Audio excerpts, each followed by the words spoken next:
What's going on, everyone? Welcome back to the channel. So today we have a brand new Minecraft update to talk about. And if you've been wondering what's up with that new patch that just dropped, this is the one you're going to want to hear about. It's Minecraft Update 3.22. And yeah, it might look like one of those small updates on paper, but there's actually a lot going on behind the scenes that's worth knowing. Whether you play on PlayStation, Xbox, Switch, or PC, this patch is rolling out across all platforms. And as usual, PlayStation players see it as version 3.22. While technically it's version 1.2, 1.1, and 4 in the Bedrock system. But let's not get tangled up in version numbers. The point is, this update just dropped, and it's meant to make your gameplay a whole lot smoother. Now, at first glance, you might be thinking, oh great, another minor stability patch. But here's the thing. Every one of these smaller updates is usually fixing stuff that most players don't realize has been messing with their game in subtle ways. You know, those random crashes when you load into a world? Or that weird lag spike when your friend joins your realm? Yeah, this is the kind of patch that quietly steps in to deal with those things. Mojang doesn't always make a huge deal out of these updates, but trust me, they're important because they keep the foundation of the game solid, especially as the devs prepare for bigger content updates down the line. So let's start with the basics of what this patch is actually doing. The biggest focus here is stability and bug fixes. That means a few annoying crashes have been taken care of. Stuff that would happen when you were just trying to load into your world, maybe after switching texture packs or joining multiplayer sessions. Some players were even reporting crashes in the menus when using the character creator, which, let's be honest, is frustrating if you're just trying to tweak your look or add a new skin. Mojang has gone in and cleaned up those issues so things run more smoothly, especially for players on PlayStation, where that particular bug seemed to hit the hardest. Speaking of skins, one of the more specific fixes that Mojang mentioned has to do with the character creator and player skins not showing up properly. You might have seen your skin reset to default or not appear the way it should, especially if you were using certain marketplace skins or custom designs. That's been fixed now. So if your character was suddenly walking around looking like Steve when they shouldn't be, you can finally go back to rocking your custom setup again. It's a small thing, but when you've spent time getting your skin just right, it's nice not to have that glitch out every other session. Now let's talk about something that's going to make a specific group of players pretty happy. The people who've been experimenting with the Minecraft editor and custom content creation. If you've been using the in-game editor to make your own entities or test out custom tools, you'll know that the summon tool wasn't always behaving properly. Basically, it wasn't spawning custom entities the way it was supposed to. You could go through all the setup, and then, boom, nothing happens. That's been corrected in this update.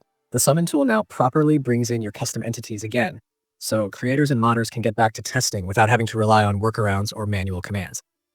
It might sound small, but these fixes are part of Mojang's ongoing effort to make the Bedrock Edition more consistent and stable for all players, not just the ones building in creative or using the editor. It's also about setting the groundwork for whatever's coming next, because every small bug they fix now means fewer issues when they drop the next big feature update. Mojang is always planning ahead, even if they don't spell everything out in the patch notes. And speaking of what's next, that's really where this update starts to get interesting. If you've been following the development cycle lately, you've probably noticed that the team has been steadily pushing small updates like this one, while also working on bigger experimental features behind the scenes. A lot of people in the community are speculating that these smaller patches are kind of paving the way for something major. Possibly the next phase of the 121 content roadmap, or even early groundwork for the 1.22 release. Mojang likes to slip in back-end updates that prepare the engine for new systems, and the fact that they're cleaning up crashes and fixing the editor tools usually means they're optimizing for something new that's being built on top of that foundation. If you've been keeping track of the latest experimental snapshots and previews, you might have noticed a bunch of cool things Mojang's been testing lately, from new mob behaviors to adjustments in structure generation. None of that's officially part of this update yet, but the fixes we're seeing now make sure those upcoming features will run more smoothly once they hit the main game. It's kind of like when you update your phone. It's not just bug fixes, it's prepping your system for the next big update. That's exactly what's happening here. Now, performance-wise, players are already reporting some noticeable improvements after installing this patch. Frame rates seem a bit more stable in larger builds, especially when using resource packs or loading in big multiplayer worlds. There's less stuttering when moving between chunks, which means exploring or flying around in creative mode feels smoother overall. That's always a nice improvement, especially for players on consoles where performance can fluctuate depending on how big your world is. There's also been chatter in the community about this patch addressing some smaller networking hiccups, though Mojang didn't officially mention that in the notes. Still, several players have said multiplayer feels a little snappier, less lag when joining friends or syncing inventories across realms. Again, that could just be part of the general stability improvements, but if it's consistent, that's a huge plus. And of course, every update like this comes with a few unspoken changes too. Mojang tends to quietly tweak little backend systems that they don't list publicly, things like chunk loading, memory management, or even small interface optimizations. It's not flashy, but it adds up.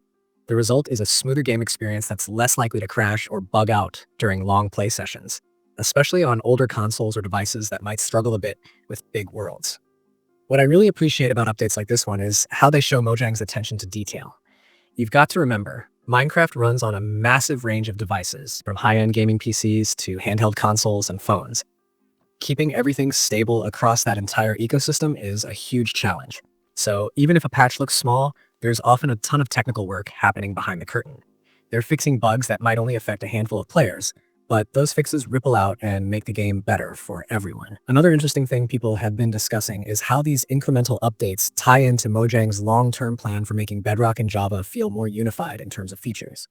We've seen them take big steps in that direction over the past few years, like matching parity on redstone mechanics, mob behavior, and even world generation details. So when you see updates that improve the editor or fix custom entity systems, it's another piece of that bigger puzzle. The goal is to give every player, no matter what platform they're on, the same quality experience. Now, if you're wondering whether there's any new content, like new mobs, blocks, or gameplay features, this particular update doesn't bring any of that. It's purely a stability patch, not a content drop. But that's okay, because we're in that interesting phase of the year where Mojang usually starts preparing for their next big reveal. With Minecraft Live now behind us and new features in testing, these smaller updates are keeping the base game solid while they work on the next big thing. It's kind of like the calm before the storm, and that's why these stability updates are so important. They make sure everything is ready for the new content that's on the horizon. If you've been wondering why Mojang tends to release these updates without much fanfare, it's because they're trying to keep your experience smooth without forcing big disruptions. Nobody likes waiting for massive patches to download when all they really need is a quick bug fix.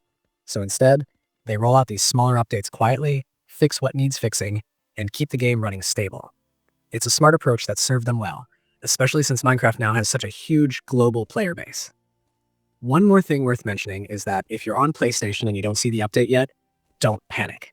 Mojang's rollouts sometimes take a little time to hit every region. You can manually check for updates in your console's game options, and it should pop up pretty quickly if it hasn't already. Once you've got it downloaded, you'll be running the latest version with all the fixes in place.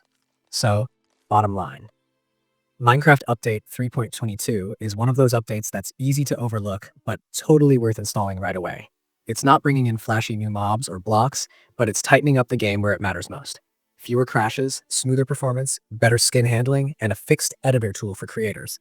That's a solid list of improvements for an update this size. And it tells us Mojang is keeping things in top shape while they prep whatever's next. Now, what's really exciting is imagining what could come after this.